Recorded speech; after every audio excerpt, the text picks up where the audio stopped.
কর্তব্যসমূহ নিষ্ঠাপূর্বক এবং বিবেকসম্মতভাবে নির্বাহ করিব এবং ভয় বা পক্ষপাত প্রীতি বা বিদ্বেষ রহিত হইয়া সকল শ্রেণীর জনগণের প্রতি সংবিধান ও বিধি অনুসারে ন্যায় আচরণ করিব।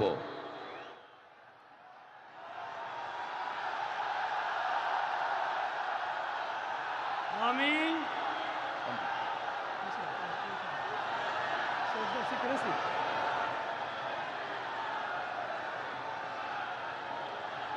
আমি শুভেন্দু অধিকারী ঈশ্বরের নামে শপথ করিতেছি যে পশ্চিমবঙ্গ রাজ্যের মুখ্যমন্ত্রী রূপে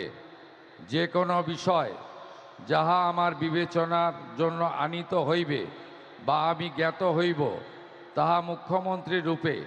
আমার কর্তব্যসমূহের যথাযথ নির্বাহের জন্য যেরূপ আবশ্যক হইতে পারে তদ্গতিকে আমি প্রত্যক্ষ বা পরোক্ষভাবে কোনো ব্যক্তি বা ব্যক্তিগণের নিকট জ্ঞাপন করিব না বা প্রকাশ করিব না।